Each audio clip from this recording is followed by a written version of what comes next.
Hey everyone, it's Ethan Ormes back again for another video today, and welcome back to the channel, guys. We're here again for yet another video. Today we're going to be talking about every movie I watched last week, and overall it was a pretty decent week. Definitely a step up from the previous week, that's for sure. But yeah, if you didn't watch last week's video, go check that out. But let's get into it. Starting off with my least favorite movie, which is almost higher than every movie I watched last week, which is Ted 2. Now overall, I didn't really enjoy either of the Ted movies all that much. I know it's definitely they are definitely comedy movies, and for myself personally, I don't like a lot of comedy, and I find that a lot of comedy to not be funny. I have an interesting sense of humor though, so a lot of like comedy movies don't really hit for me, so that's why maybe I didn't enjoy it as much, although it was definitely funny. In my opinion, I might even consider the second one to be funnier than the first one. But overall, I thought it was a decent movie. Barely a decent movie. I had a 59 out of 100. So overall, not great, not bad, but with that being said, let's keep on going to I Am Yours, an intimate performance at Wynn Las Vegas by Beyonce.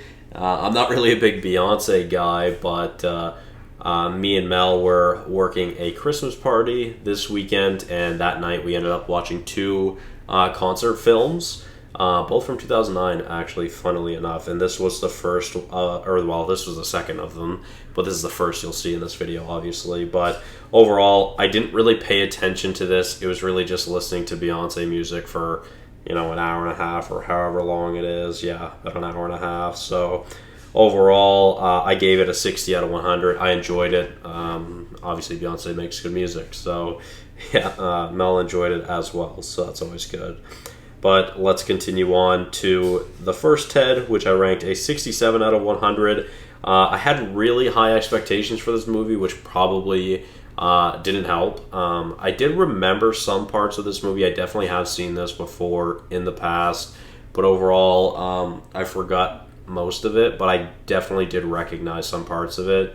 But overall, I had really high expectations for this to be like making me roll on the floor laughing. But it wasn't as funny as I expected it to be, so that was a bit of a disappointment, unfortunately. But overall, I still thought it was a decent movie. Like I said, 67 out of 100. So with that being said, let's move on to the next one, which is actually, I believe, the newest of the year that I've watched. It's Merry Little Batman, which just recently came out on, I believe, Amazon Prime. This was an interesting movie. It was really cute. Obviously, it wasn't anything too special, but it was cute overall. I did enjoy it. Batmite was pretty awesome, actually. I liked Luke Wilson as Batman. He was kind of funny, even though this was more of a kids' comedy movie.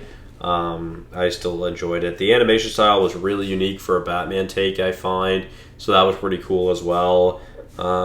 It was really cool to see all the rogue gallery of Batman, which was pretty sweet, and Batmite was absolutely giving the hands to the rogue gallery, so shout out to Batmite. But overall, a 73 out of 100.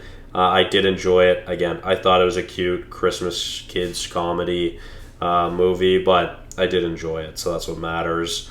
Up next, we have the other concert film that Mel and I watched that night at the Christmas party. It was Jason Mraz's Beautiful Mess, Live on Earth. So again, also came out in 2009.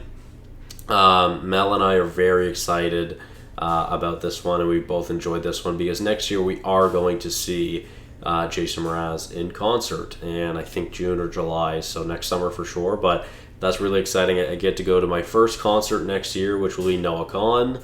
And then I get another concert later in the year as well with Jason Mraz. So that's awesome. Obviously, I don't know if I've mentioned it to you guys, but Mel got me into Dancing with the Stars, and that's how I've gained a crazy love for Jason Mraz.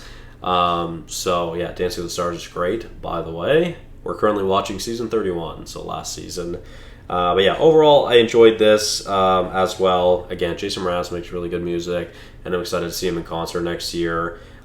This gets a 75 out of 100, but again, it's a concert movie, so really, it doesn't need a ranking the way I rank them. But overall still gets a ranking nonetheless. So with that being said, let's move on to perhaps my hottest take of the week, which is Home Alone, a 77 out of 100. Of course, an iconic movie, one that I've never actually seen, believe it or not. This is the first time I've ever watched Home Alone. And overall, I feel like I had pretty high expectations for this one as well. And up until about the last half an hour, I didn't really care for this movie. Obviously, the last half an hour is definitely the best parts of this movie. But yeah, I mean, I didn't really care for this movie all that much. I did still think it was good, don't get me wrong, but I don't understand why some people have it ranked so highly. But nonetheless, it was a good movie. So let's move on to number 2 of the week, which is Superbad, yet another comedy, an 82 out of 100. I'm going to read my review because I feel like it sums it up pretty well, but these kids are hilariously awkward. Bill Hader was so much fun, absolutely the funniest in this movie, although I think every character had their moments. Although I was expecting this to be funnier than I found it, overall, still a great movie, an 82 out of 100. I really enjoyed it. But yeah, I mean, again, I feel like I had high expectations. This is the thing about comedies, especially comedies I've heard so much about. I have high expectations, and they're almost always let down because my style of comedy just isn't as strong as some others. I feel like my comedy is very different. Like my comedy, like for me, the funniest kind of comedy really, if I'm watching something, is typically like sitcom comedy. So I don't know if you guys know what I could maybe what I'd like. Let me know. Give me some recommendations. I don't know, but overall, let's move on to number 1, my favorite watch of the week, which was The Interview. This movie was absolutely hilarious. This one I really laughed a lot. I thought this one was funny as fuck. I really really enjoyed this one. I love Randall Park, Seth Rogen, and James Franco are absolutely incredible together. And I thought this was a fantastic movie. I really, really enjoyed it. It gets an 84 out of 100 and deemed my favorite movie of the week. So with that being said, thank you guys all so much for watching, and I'll see you guys in the next one. Bye-bye.